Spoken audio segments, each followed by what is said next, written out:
Who's he? Kentman! He's not important! Okay. Hello, gamers and collectors. It's your boy Kentman, bringing you that JRPG and fan service content you deserve. And there has been this story around Dynasty Warriors Origins floating around recently that talks about how the director of the game wanted to find a good balance between the action and sex appeal, and it toned back some of the fan service within the game.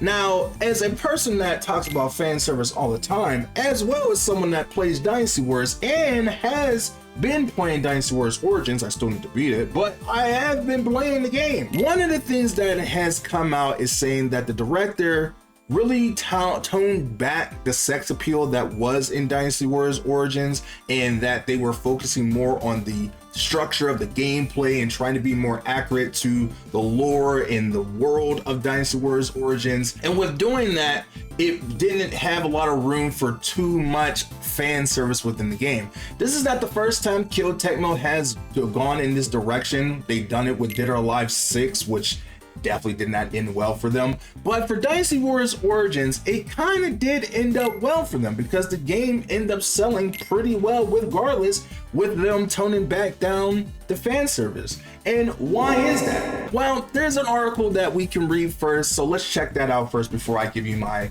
thoughts on the subject in hand. So here's the article that's been floating around, and it has some interesting information in it. It says Dynasty Warriors Origins focus on balanced sex appeal that doesn't compromise female characters' roles and backgrounds, says series producer. Oh, it was the producer, not the director. I apologize for that. Dynasty Warriors Origins producer and Omega Force lead Tomo Hikio Show talks about the team's approach to fan service. Dynasty Warriors Origins producer Omega Force and leader Tomo Hikio Show recently talked about the devs team's attitude towards the fan service in a competent three-way discussion with Dan Famian Mini Congo Gamer. Sorry, let's gotta jump up. And 4chan founder Hiroyuki Nishimura. Sorry. Sometimes Japanese names do trip me up, but I try to get through them as best as I can.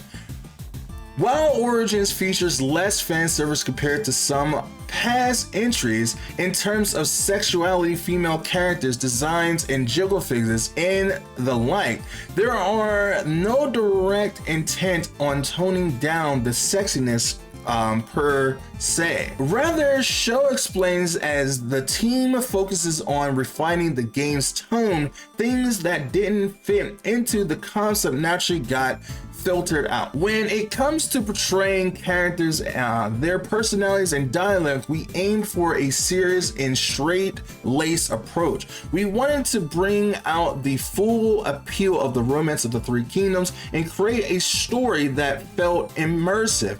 I guess the sexy elements took a backseat as a natural outcome of that. And this is the outfit and design for Dao Chun in Dynasty Warriors Origins, which I actually do like, but I'll give my opinions at the end of this article. Citing examples such as Sung Sheng and Dao Chun, Shao comments that forcing the characters into overly sexual roles wouldn't have fit into Omega Force visions for Origins. Dao Chun plays a vital, serious role in the story, and so we had a clear direction in mind for her from the start. We gave her a special background, such as her early education in martial arts. So we wanted her to look like someone who could realistically fight. If we went overboard with the fan service, it'd feel weird during combat. So we tried to tone that down, which, you know, Stellar Blade is this, and they had an idea of making a character look sexy and hot while also doing combat, but, you know, that's not here and there. According to Shown, the development team considers sex appeal important, which is why they worked on finding a balance that wouldn't compromise Dynasty Warriors Origins' tone. On a side note, he also jokingly suggested that all Omega Force efforts got spent on expensive casts and male generals. The male cast in this game is pretty hot. Have you seen Ganyu, Liu Bei? I mean, they are pretty hot. I'm not gonna lie, you know. Ganyu asked me on a date, and I was like, sure, you know, whatever. That said, I honestly just like the older male characters, so I think a lot of our resources probably got spent on them instead. He's into the fellas, which is nothing wrong with that. You know, there is some pretty hot male characters in Dynasty Warriors, so I understand that he wanted to appeal a little bit to the male audience who are going to be the ones you're going to be playing with the most. Yeah, the most of the characters in the game are old guys anyway, laugh. Yes, which is why this time we tried really hard to portray these old guys as attractive, and for the few female characters we had, the team did a great job making sure they naturally fit within the rest of the cast. Dynasty Warriors Origins is available on PC, Steam, PS5, Xbox Series X, blah blah blah blah. You already know that. But now that we know the story and the article, what is my take away from this? Now, as a person that loves fan service, I always enjoy fan service within games, and I hate when it's toned down or taken away, and it should never be compromised for a good game. Like, a good game can also have good fan service. Stellar Blade is a perfect example of that. There's plenty of games that has great fan service and can do really good action sequences and be pretty good. But when it comes to Dynasty Warriors, in my opinion, it never had that much fan service to begin with. Like, they had hot characters when between like 1 to like 5, they had pretty standard battle attire outfits. And most of the time when you come to Dynasty Warriors, you're not really looking for the fan service. Sure, they do have hot characters, a lot of hot characters, but most of the time you're just trying to mow down a bunch of enemies and get to the next stage. At least that's how I was. When I played Dynasty Warriors Origins, it had a different take on Dynasty Warriors. It brought the story more into an RPG that still has a lot of Dynasty Warriors elements, and it takes the characters in a more of a intertwined connection with the characters. I actually end up liking a lot of the characters, Dao Chun being one of them. When it's a character I didn't really have a fondness of when I was younger, and characters like Cao Cao and, you know, Xun Jin, I didn't really care for him when I was younger. I did like Liu Bei because I thought he was cool because he had 2 swords and shit, and I love Ganyu because he had a red hair and he had, you know, he's a pretty boss. And the one scene, I don't know if it was in Dynasty Warriors 3 or 4, when he dies, he like dies standing up, which I thought was badass as a kid. Though I have failed as a warrior, this is a glorious end. Farewell, and thank you. Like, that was so fucking cool. And then of course Lu Bu, I mean, you can't deny Lu Bu, but you had some really hot characters within Dynasty Warriors. I mean, Dao Chun, you had the Amazon lady, which I think her name was Zhou Zhang, and then you had the twins, which was really cute, from Dao Qin and Xiao Quan. I hope I'm saying their names right, but I'm probably not. And then you had Zhang Ji, and then later on more characters came about, and you know, you had some really hot characters. Their outfits was really fitted within the world of Dynasty Warriors. I can show you some examples. So here's the costume evolutions of Dao Chun through all the games. So you have 1, 2, 3, 5, because she wore the same outfit in Dynasty Warriors 3 and 4. And then 6 is where she was the most fan service of it all, which 6 wasn't really all that good of a game. From 5, Dynasty Warriors 5 was my favorite Dynasty Warriors game out of the entire franchise of the Dynasty Warriors formula, and it had the best combat, it had the best mini games, it had the best adaptation, and it was the greatest one of the series.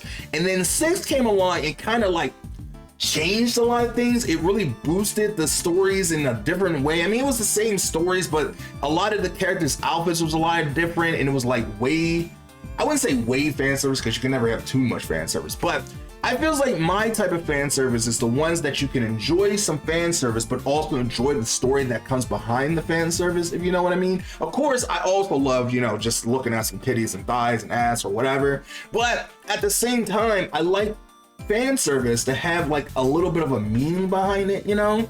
And 6, even though this was a very sexy outfit, you know, I never will deny some good midriff. I think I like this a little bit better because it has that sex appeal, but also has a good style of being a warrior and hot at the same time. And they kept that tradition going. This one is, it kind of makes sense why she's dressed like that, especially like when you do meet her in the story. She is still very beautiful. She's still very hot. She's very busty and everything. You have a little bit of thigh slip in here, whatever, but it makes it more feel like, again, like an RPG outfit. You know, it makes it feel like she's a warrior that is young.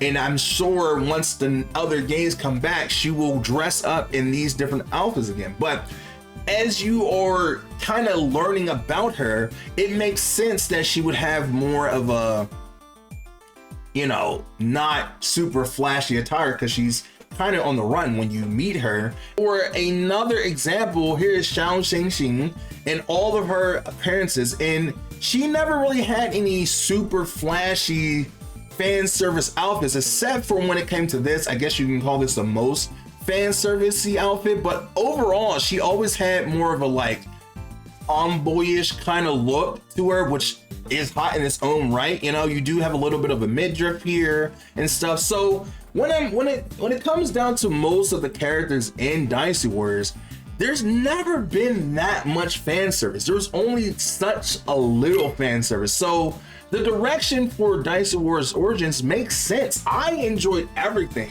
so far about Dynasty Warriors Origins. I love the world. I love the way they built the characters. I like how much you actually feel involved in the story. Before, when you played Dynasty Warriors, you always felt kind of like, you know, you wasn't truly involved. You were kind of just playing the part of that person, and you only play a certain faction unless you did everything in the game, but you only pick certain characters. You only picked one of the factions. But in this game of Dynasty Warriors Origins, you are bonding with the characters, you're learning about the characters, you're hanging out with the characters, you're fighting alongside the characters, you're seeing their strengths, their weaknesses, their faults, their strengths, and all these other things into the game. And it's actually a really well built game. And if you haven't played it, I definitely implore you, because it's definitely the best Dynasty Warriors game you'll ever play. Despite me loving Dynasty Warriors 5, I don't even count Dynasty Warriors Origins as your typical Dynasty Warriors game. It has that formula, but you don't play it the same way as other Dynasty Warriors games. You play it more like, kind of like I said, an RPG, but also has some little bit of Souls elements within it, where it can be a struggle. You can't just go in there and welling and not understanding what you got to do. You have different moves and techniques and weapons that you can choose from, different ways you can fight and stuff, and how you utilize that battle can be a different turn of events. Now, the story is still set in stone because it's still the Romance of the Three Kingdoms, but it is set up in a way that it's a little bit more unique, and it makes me more involved. Like, people like Cao Cao, I never cared about Cao Cao in the old days of gaming for Dynasty Warriors. I always hated Cao Cao because he was an old prick. But in this one, they actually make him pretty likable, and it's kind of hard for me to choose which faction to choose. I'm at that point right now where I have to choose which faction I want to choose, and it pains me when I have to betray one of the people that I bonded with, you know, because you are so involved with the story as the main character. You have more of a connection with the characters, and I think they nailed that pretty well. So it does suck that the direction of this game did take out the fan service a little bit, but it's still technically there. You know, it is still fan service, but not as much as it was. But for my outtake, I don't think Dynasty Warriors had that much fan service to begin with, besides just making the characters look hot as shit, you know? And you're fighting millions of bunch of guys in a row until you get to the next part. And then with Dynasty Warrior Origins, they kind of changed that. But at the same time, they did bring out another Dynasty Warriors game that gave you all those sexy outfits in the game, which is a Warriors Abyss. I know it's not exactly what people wanted, but there's a ton of fan service in that game, so they're not completely done with fan service for Dynasty Warriors. It's just for this particular game, they were focusing on more of a different outcome for it. And I think they improved that. I think they achieved that